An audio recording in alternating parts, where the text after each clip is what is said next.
Fasten your seatbelts, folks. It's gonna be a bumpy ride. Hello, everyone, and welcome back to my channel. My name is Patricia Meredith, and I am the author of the Spokane Clock Tower Mysteries, historical mysteries set in 1901 Spokane, Washington. The first 3 books are available in all formats, and I'm currently working on book 4 as well as several new series.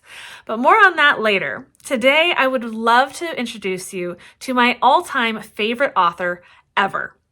No, it's not Sir Arthur Conan Doyle, and it's not even Agatha Christie. My all-time favorite author is actually Connie Willis. Now, Connie Willis is not going to be found in the mystery section of your bookstore.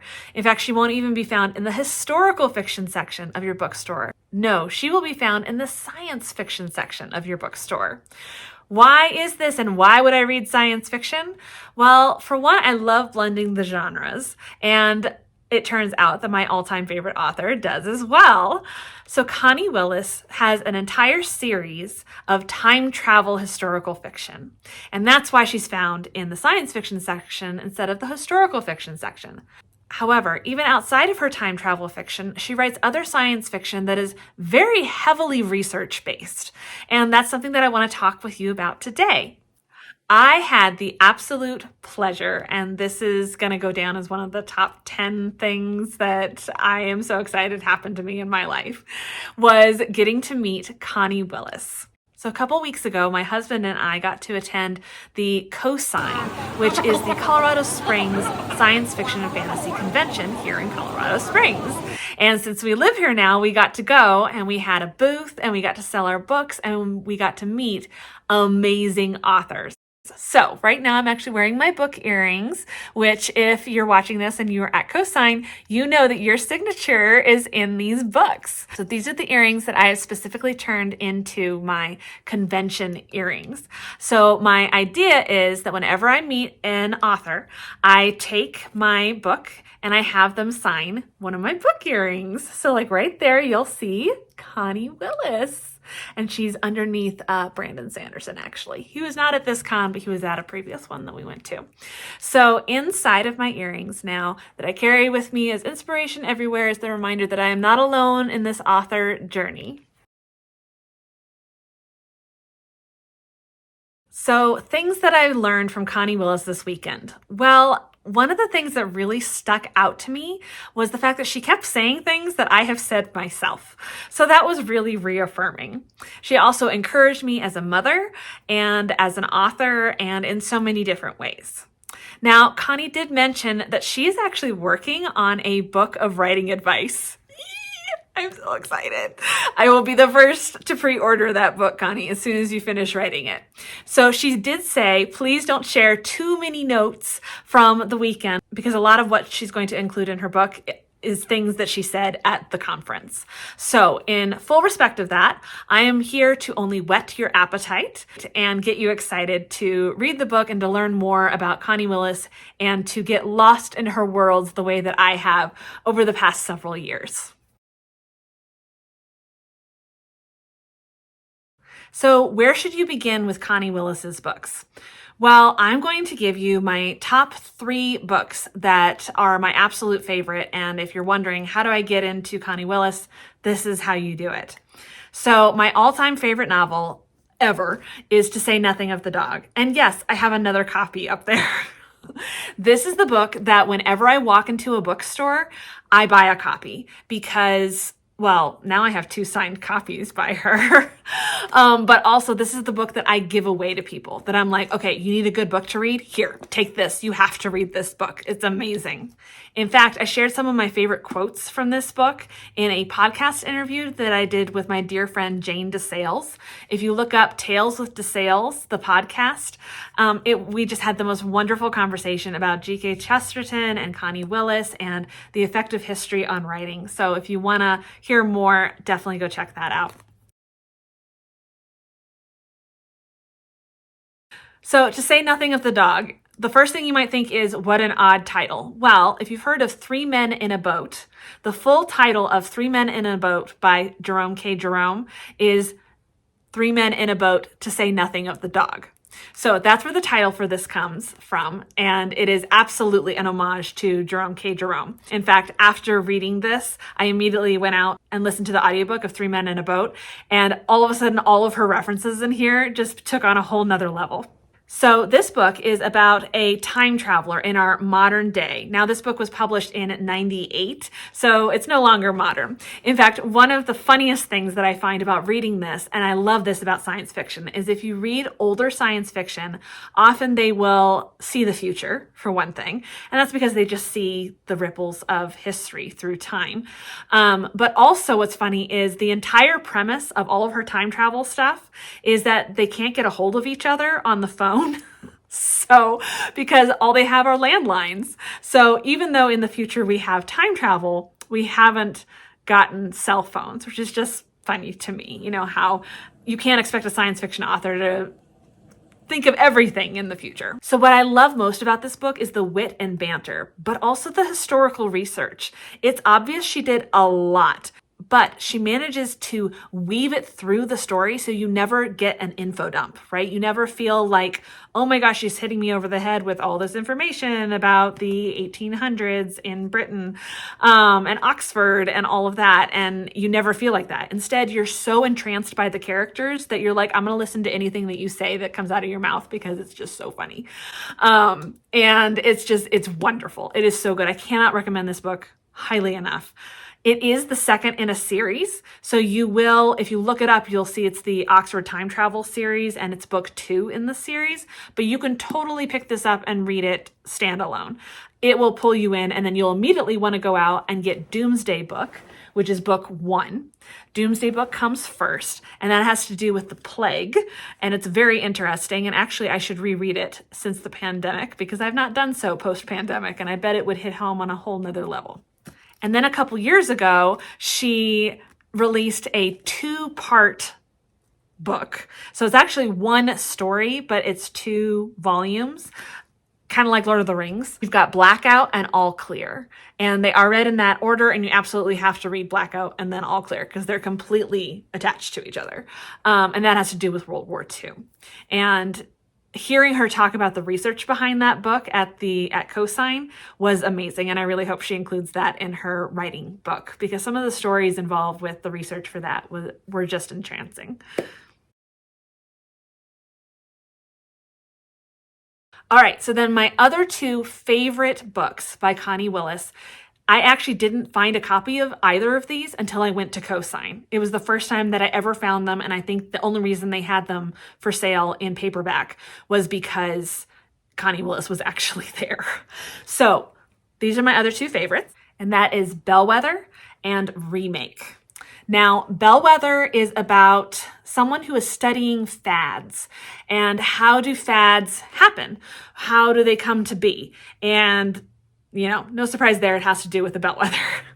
But it was one of those books where I was fascinated because it was clear Connie Willis had done a lot of research into fads for her character who's researching fads, amongst all the other things that are mentioned in the book. So it's really fun. It's not that long and it's easy to get into and it will stick with you so long that you'll want to reread it immediately. This is one of those books that I have read 3 times now, listened to it on audiobook one of those times because it's one I think about constantly, especially having lived on a farm now with sheep. This hit me on a totally different level after living with sheep, and you'll understand why when you read it. So definitely check out Bellwether. And then my other all-time favorite is Remake. Now, Remake, I'm very excited to reread because I have not gotten to reread this book since my first read, but it has stuck with me since the very first time I read it. So this book is about a future that is not so future anymore, where they are censoring videos and movies.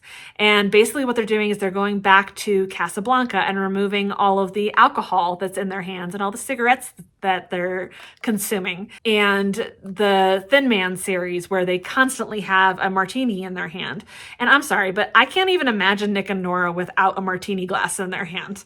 But this book is so fun. So that is the basis of the story. I'm really excited to reread it because I actually don't really remember what the mystery was or what the point of the story was. I think it was about the problem with censorship, which is a very modern thing that we're kind of discussing right now. But it's really interesting because this book was written in 95. So Connie Willis, Seeing the Future. Amazing. So Bellwether, remake, and To Say Nothing of the Dog. But if you're only going to read one, read To Say Nothing of the Dog, because then you won't be able to stop and you'll keep going. All right, now let's dive into some of the writing advice from Connie Willis. And again, I'm just going to give you a brief overview and highlight the top things that really stuck with me this weekend when I was hearing from Connie herself. And I'll let her go deeper into that in her book. Cannot wait.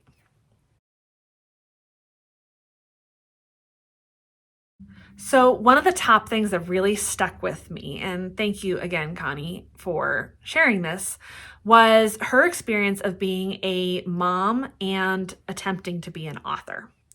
So her early stories about trying to get just half an hour to write. She was on a panel of bad writing advice. And one of the first things she said was it was really hard for her because so many people had told her that the only way to write a novel was to get 3 hours of dedicated writing time. Now, any parent is going to tell you getting 3 hours of dedicated writing time does not happen unless you put your kids to bed early and are able to stay up until midnight. It just doesn't happen. So instead, Connie said what the advice should be is write when you can, whenever you have a minute. She said that she found herself writing little notes when she was at the doctor's office, in the waiting room, waiting with her daughter, or when she was waiting in line to pick her up from school, or any brief amount of time, she would quickly jot things down. And I really connected with that because for me, I have a really hard time of finding a solid hour even in my schedule in order to write. It just doesn't happen. I am homeschooling, I am running our house, and I am trying to spend time with my kids before they grow up and are no longer with me. So like any mom, I find it really encouraging when I hear from other, especially very successful parents who have gone on to publish their books. It is very encouraging to hear, hey, write when you can. Take 15 minutes here, take 5 minutes there. She said that gives you a scene. And then once she has all of her scenes, she can weave them all together. Which brings me to my next comment from her that really stuck with me. So the other thing that Connie shared was about how she writes. And it turns out she and I write the same way. And the way we write is we have an outline, we have our research, and then we can quilt the story together. So I start at the end of my book, and so does Connie. She said I have to have the ending first. And if she can jot down that scene, all the better. And then she can just write different scenes that are inspiring her or that she has those 15 minutes to write. It only takes 15 minutes to write a scene. And so she'll write down a conversation. She'll write down some description. If she's inspired by research, she can, that just got me a dialogue scene that I want. I want to make sure that they talk about this. And then when she has that solid, even half an hour, she can start weaving those together. Now, I call that quilting. I call my writing process quilting because to me, that's exactly what it is. But it could be called weaving. It could be called, I heard it called plotzing. So instead of being a planner or a plotter, you're a plotzer, which means you kind of do both. And then you weave them all together into one solid, cohesive story. So it was really encouraging to me to hear that Connie writes the same way. And that's probably part of why I am so inspired by her work. So one of the other things that I remember hearing a lot when I was asking other authors for advice was, well, you just need to sit down and write. And it's like, okay, great, but what's the secret to writing? Well, as an author, I can tell you, there is no secret to writing. There is no one way of doing it. And that was something that Connie Willis and every other author on the panels with her said over and over again is, this is how I write. Did you hear that? This is how I write. There is no one way of writing. So when you look up a YouTube video of an author saying, well, this is the way that you write and that's it. So having to take 3 hours of solid writing time, writing every day. That's another one that I've heard. That one doesn't work for me. And every author is different. And so hearing from Connie and all of these other authors saying, yeah, you got to find what works for you. That was really encouraging to me. And so hopefully that's encouraging to you if you are also an author and you're trying to just get words on the page. Encouragement to get out there and find what works for you. Try writing an outline. Try just writing from the beginning and going straight through, and that's called pantsing. Try researching character arcs, and if you're looking for something for that, look up KM Weiland. She's got a whole series on character arcs that I would love to talk to her about because it has changed how I perceive my characters. Sometimes an author can get lost in all the writing advice. It's very easy to read book after book of how to write, and then you get to the end and you're like, okay, which way is going to work for me? And what I found is it's like parenting advice. So one of the first lessons you'll learn as a new parent is that you can find support from any blogger, any mommy blog, any parent anywhere in any generation that will support any choice you make in how you decide to raise your child. And it's the same way with writing. If you decide that you are a planner and you want to start at the beginning, you want to write an entire outline, and then you're going to write the whole story chronologically because that works for you, I promise you will find a professional author who has written a blog about how that's how they write and that's how they are successful. But if you go in there and you start outlining, you're like, this just drained all of the creative energy out of me and I don't want to write anymore because basically I've done it in my outline, which I've heard people say, then maybe you're not an outliner. Maybe you need to find another way of doing it. And so what it really comes down to is you have to just find what works for you as an author.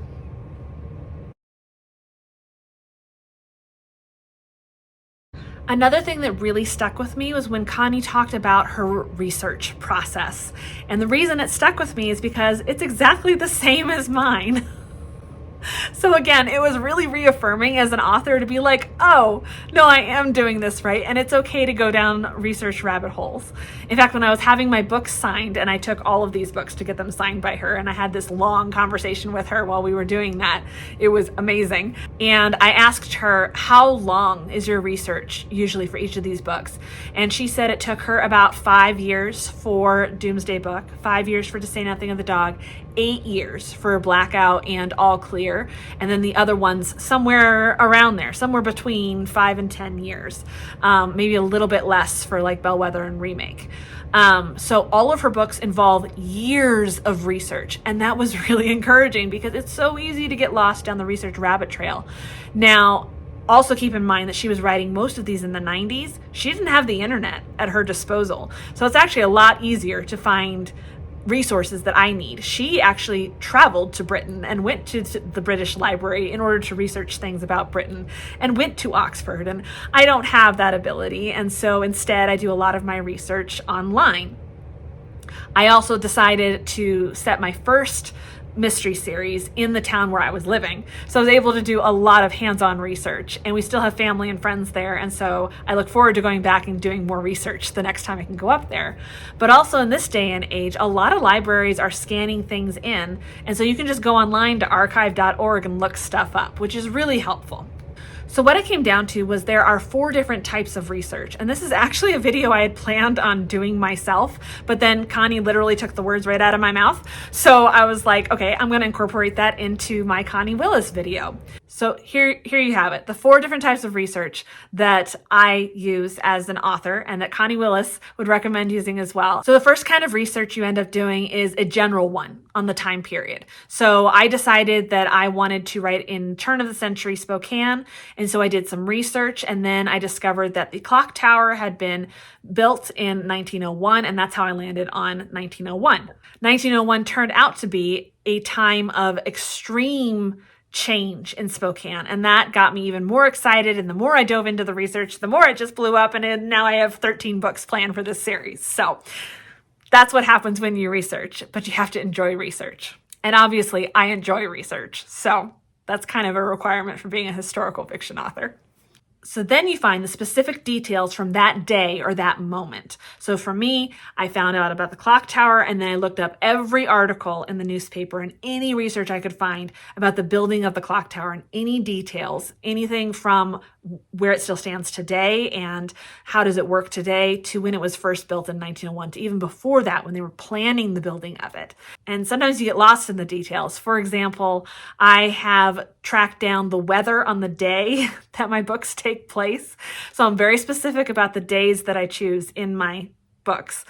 They are usually inspired by whatever article has been published because I want to talk about a specific article. So like when I launched book 2, I published the article that was published in 1901 on the corresponding day of modern day.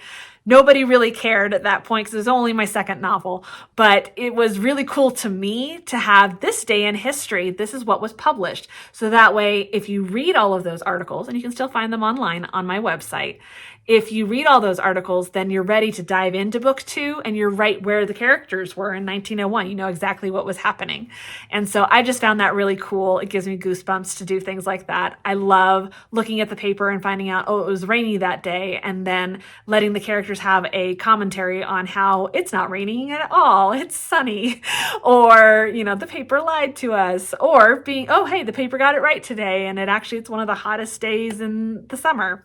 So you can get lost in those details, but that's definitely another layer of research. And then you've got your really great stories. And that's where historical fiction comes to life.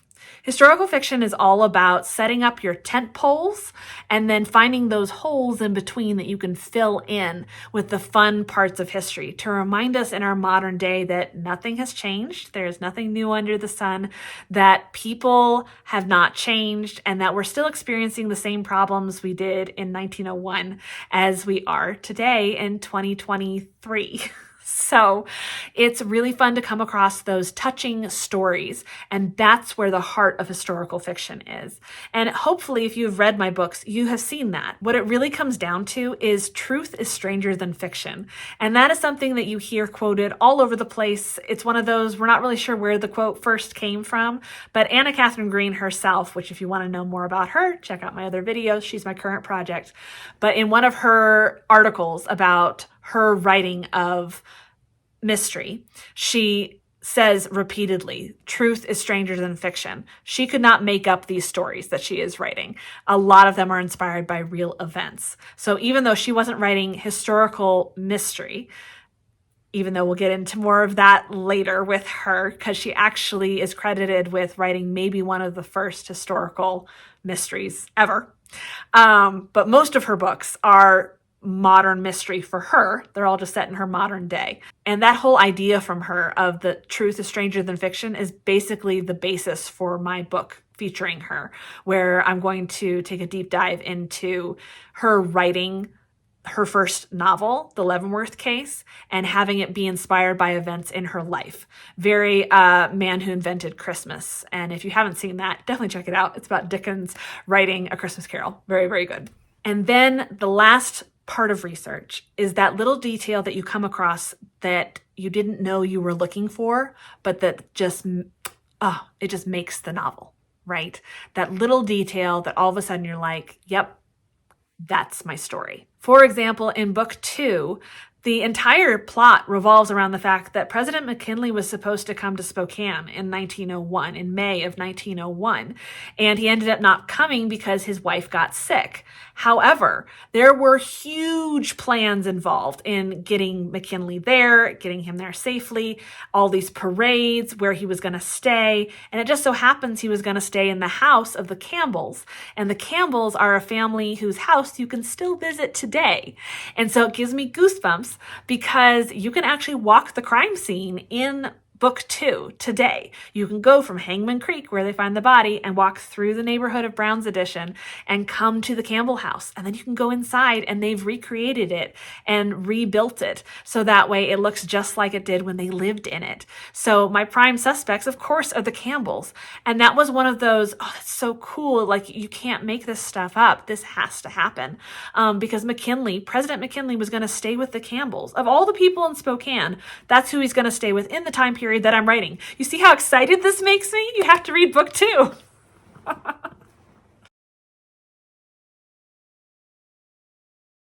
All right, so there you have it. There are some of the top things that I heard Connie Willis say that resonated with me as an author, that I have said myself, that I can absolutely speak to as a fellow author of historical fiction. I highly recommend you check out her books. They are amazing and so inspirational.